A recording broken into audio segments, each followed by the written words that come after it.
आपको परमेश्वर बनाता है।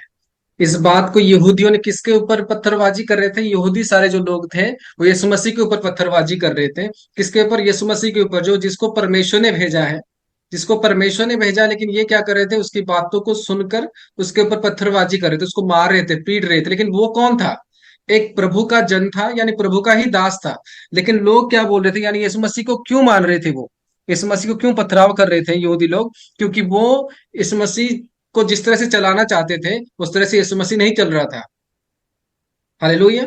और वो किसको बोल रहे कि तू परमेश्वर की निंदा कर रहा है? हम पथराव तुझे इसलिए कर रहे थे, काम नहीं कर रहे, तू परमेश्वर की निंदा कर रहा है।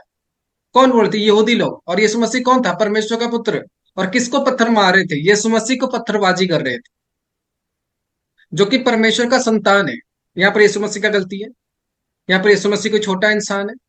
हैं? यीशु मसीह यहाँ पर ना तो कोई छोटा इंसान है, ना तो यीशु मसीह कोई कोई विश्वासी भी था नहीं। यीशु मसीह परमेश्वर का, आज अगर हम हैं तो हम एक परमेश्वर के दास हैं। लेकिन वो कौन था? एक परमेश्वर का पुत्र। तब भी लोगों ने उसको समझा नहीं और उसके ऊपर पथराव कर रहे थे, उसको मार रहे थे, उसको पीट रहे थे। तब लोग क्या बोल रहे हैं? कि हम इसीलिए तुझे नहीं मार रहे कि तू काम ये कर रहा है, हम इसीलिए मारते कि परमेश्वर की निंदा कर रहा है। यानी यीशु मसीह को बोले कि तू परमेश्वर को निंदा करे, जिसको परमेश्वर ने भेजा है। हालेलुया। जिसको परमेश्वर ने भेजा है उसी की ये लोग निंदा कर रहे हैं, जिसको परमेश्वर ने भेजा। क्यों? क्योंकि ये जिस तरह से काम कर रहा था परमेश्वर के हिसाब से, और लोगों को लग रहा था कि ये कुछ अलग काम करे। हालेलुया। और इसीलिए यीशु मसीह किसके किसके खिलाफ हो गया है? यहूदियों के खिलाफ हो गया, यहूदी लोगों के खिलाफ हो गया। क्यों? क्योंकि ये अलग, परमेश्वर की जब गाइडेंस किसी के पास आती है वो सेम नहीं होगा।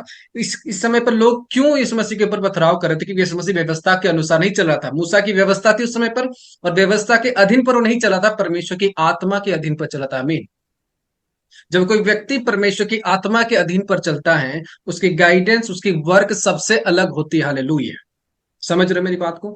उसकी गाइडेंस सबसे अलग होती है, उसकी काम करना सबसे डिफरेंट होती है, क्योंकि वो परमेश्वर की गाइडेंस पर चलता है। हालेलुया। लेकिन लोग सीमित है, लोगों के पास परमेश्वर की नॉलेज नहीं है, लोगों के पास व्यवस्था की नॉलेज है, लोगों के पास लिखावट की नॉलेज है। इसलिए वो नॉलेज को लोग नहीं ले पाते। जो परमेश्वर का दास हो या यीशु मसीह हो, वो परमेश्वर की गाइडेंस में चलते हैं। हमें हालेलुया। तब भी लोगों ने यीशु मसीह को समझाने, कारण क्या थी? क्योंकि लोग जिस तरह से चाहते थे कि इस समय पर यह बात हो तो नहीं हो रहा था, ये ऐसे काम करे तो नहीं कर रहा था, वो परमेश्वर के अधीन पर काम कर रहा था। तब लोग यीशु मसीह को बोले कि तू परमेश्वर की निंदा कर रहा है। अरे जिसको परमेश्वर ने भेजा है, जिसको परमेश्वर ने मसा किया है, जो 40 दिन का उपवास करके आया है, वो परमेश्वर की निंदा नहीं करेगा। हालेलुया। ना तो